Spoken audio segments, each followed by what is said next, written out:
My name is Kim Strobel with Strobel Education, and I work with schools all across the country on implementing standards-based grading. And this is one of my favorite books. You know, why should we change our grading practices? That's the question. Why do we need to change from where we are with a point system to a standards-based grading system?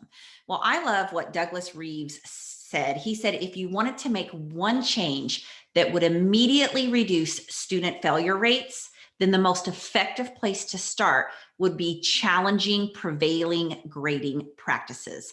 And the most effective grading practices provide accurate, specific, and timely feedback designed to improve student performance. Now, what should a grade represent, right? Because there are so many things that really do cloud or muddy the waters when it comes to grading. And so Rick Wormelli says a grade is supposed to provide an accurate, undiluted indicator of a student's mastery of learning standards, right? It's not meant to be part of a reward and motivation or behavioral contract system. And we have to make really sure that we're not distorting the academic grade with non-academic factors. So what we know from the research is that more than a third of all teachers believe that grades can serve as meaningful punishment, despite all the evidence that shows this is wrong.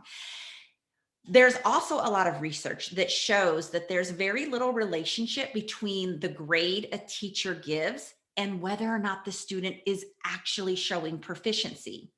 And so what we know is that many times a teacher who teaches the exact same subject or course at the exact same grade level within the same school often consider very different criteria when assigning grades to student performance. Let me give you one example of this. When I was a fourth grade teacher, my other fourth grade teacher and I always taught the exact same novels, and we always gave assessments after every 5 chapters. But my assessments looked very different from his. On my assessments, I was giving all very kind of challenging essay type questions, like constructed response questions.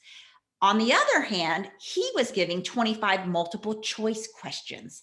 The issue is that we were both teaching the exact same chapter book, and we were both giving students assessments after every 5 chapters. But my assessment included only the difficult, more constructed response type questions, and his were more recall and multiple choice. The issue is that we were both wrong, right? The students in my class who maybe did know some of the simpler pieces of the text never got a chance to demonstrate it on my more challenging assessment. And the students in his class were only showing that they were proficient in recall, which meant the grades were very different. An A in my class and an A in his class were completely different. And what we know is that this is just what teachers do. They're doing the best they can, but we don't really have a measuring stick that means that an inch in one classroom stays an inch in another classroom. And this is exactly where standards-based grading comes in to help. And so this is why I'm very passionate about implementing standards-based grading in a system and understanding all of the pieces that fit so that we actually are providing a grade that is accurate, right? That it has feedback that is timely and that is very specific so that we know exactly where a student is in their learning progression towards mastering that particular standard. If you want to learn more, you can click below and check out one of our online courses, or feel free to send me a message if this is something that maybe you're thinking of implementing in your schools.